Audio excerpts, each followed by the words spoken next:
Hello, everybody, and welcome to another edition of The Life of an Entrepreneur. Matt DeCoursey here, Gigabook founder and author. I'm here with Ben Jackson of Bungii. Hi, Ben. Hey, Matt. How are you? I'm doing well. Thanks for asking. Going to give you a little introduction to Ben and his company, but no one's going to be able to say more and give you better information than Ben himself. So Ben is one of the founders of Bungii, which is a Kansas City company, right? Yes, sir. And tell us a little bit about Bungii. Yeah, so Bungii is an app that puts a truck at your fingertips to help move, haul, and deliver stuff across town. We've been compared to popular ride-sharing apps like Uber, but instead of moving people, we just move people's stuff. Okay. What made you want to start that? You know, it started actually about 2 years ago in Manhattan, Kansas, when I was at Kansas State. And back then I drove a black 1999 Ford Ranger. I mean, it was such a small vehicle, I hardly consider it a truck. But one day I had four different people asked me if they could borrow myself and my truck to help move something. And, you know, I'd like to consider myself a nice guy, but after the fourth request, you know, it was frustrating. And I, distinctly remember like laying in bed that night, like I'm like staring at the ceiling, and, you know, I'm just like grumpy and, had a terrible attitude about it, but I was just like, this is ridiculous. It's got to be a better way here.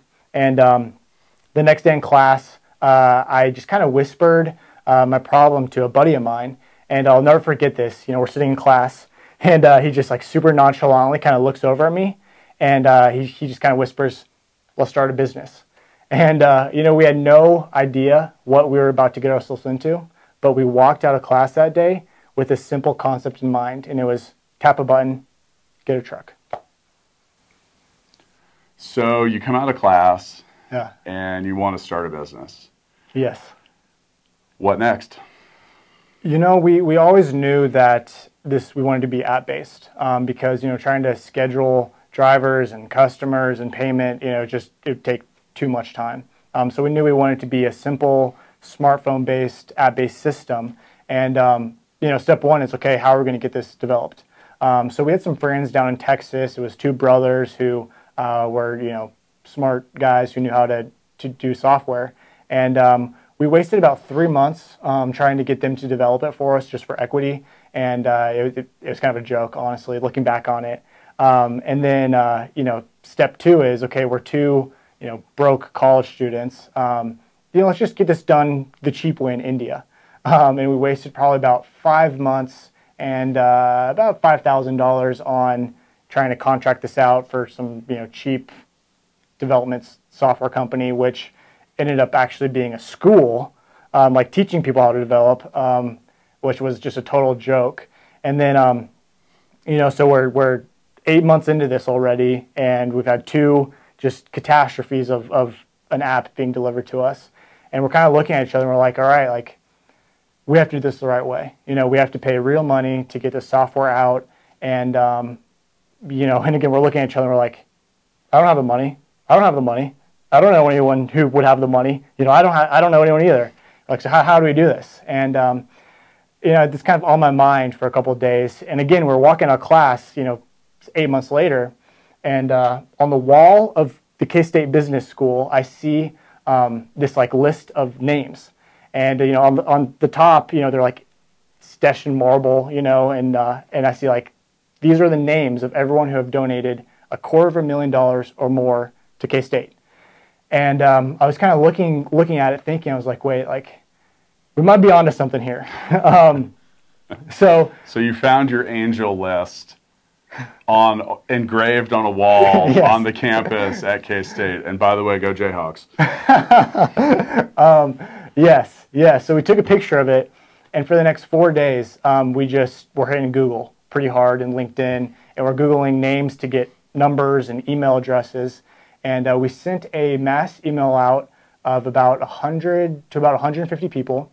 Out of that, we probably got about 20 investor meetings. Out of those, we got 4 offers that we took very seriously, and we ended up pulling the trigger. It was about a year ago with a local guy here in Kansas City, and we were stoked about that. Okay, well, congratulations on that. You know, a lot of businesses, you know, financing and funding is the biggest problem. Yeah. And there's a finite amount of money to be invested into startups and so many people competing for them. If Absolutely. you look back at the process, what do you think is one of the things that you wouldn't do again, or what's something that you might do more of? You know, I think the key to our success was that we took a unique approach, and that you know, these people weren't used to getting emails from random college students trying to start a business. And I think that if we would have kind of gone the conventional route of, hey, you know, angel presentation for a typical investor, you know, it wouldn't have flown, because really at the time it was just an idea. So kind of like, I know this is so stereotypical and cheesy, but like thinking outside of the box and doing something that's a little unique is a great way to differentiate yourself. I have yet to have someone tell me that they found their potential investor list carved on a wall outside of a classroom on any college, not just K-State, but anywhere else. That's a very interesting approach. So thank you. I'm glad that worked out. And you know, sometimes a lot of that stuff's just a numbers game too. You know, Absolutely. You said you emailed 150 people. Absolutely. Yeah, it would have been easy to email 5. Yeah. It would have been easier to email 5 and then say it didn't work. So, you know, one of the things that I think when it comes to marketing or any of that stuff, I always say test, test, test. Those could have been email recipients 146 through 150. Yeah. So 100%. A little tenacity and ability to not give up or actually try is pretty big. So, all right, so now you've been on this, and I've been watching it somewhat. For those of you that don't know, I've known you for a year, probably, just through conversation as business owners and startup founders, and we have some common acquaintances as well. You guys have won some awards over this last year. What are a few of those that stand out that you're the proudest of? You know, I'd probably say the one that we're most excited about is Silicon Prairie's New Startup of the Year.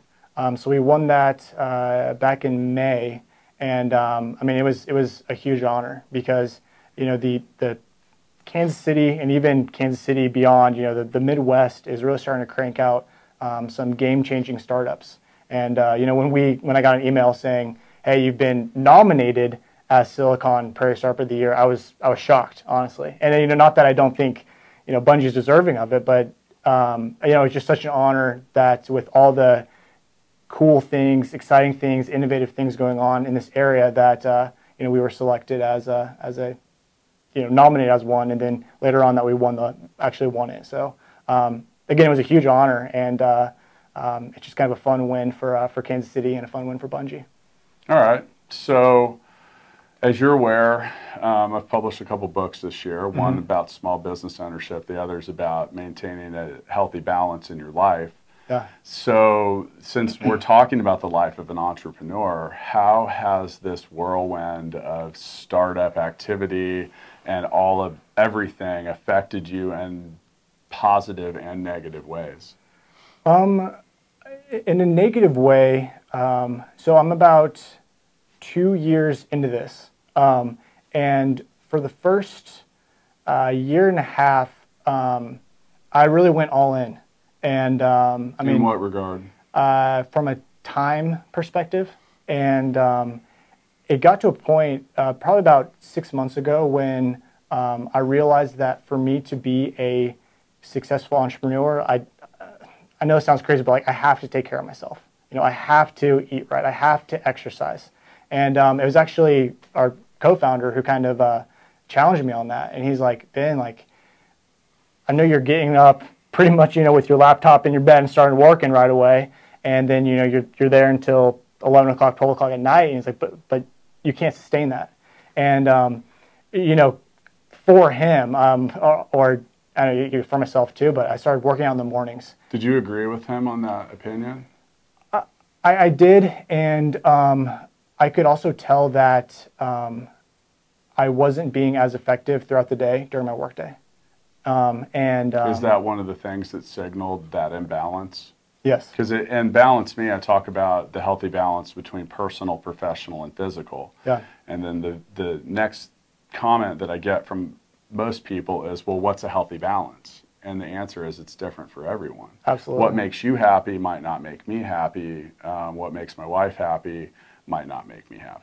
Absolutely. So, but with that, there's always some signal flares that fire up. And, you talk about waking up and opening your laptop, or almost like it wasn't even off all night. Exactly. I went through that phase a lot. And I think for me, the thing that I noticed was kind of like you said, a loss of effectiveness. I wasn't necessarily in shape. I'm actually going through that right now. My wife's a Beachbody coach.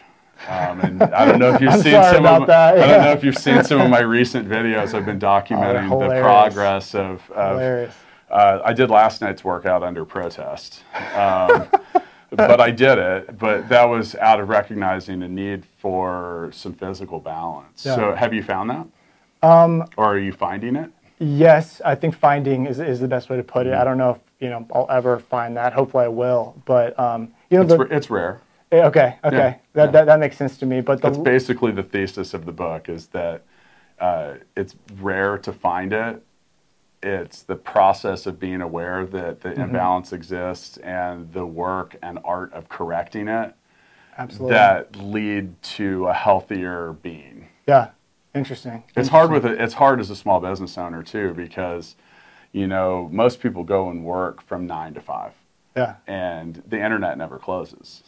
So exactly. So there you go. You're open 24/7, and you're in an on-demand business. So you know things never go wrong during conventional hours, is what I've kind of found. They usually happen. Way to put it. They usually happen. They usually go wrong the moment I leave, or at like 2 in the morning. Yeah.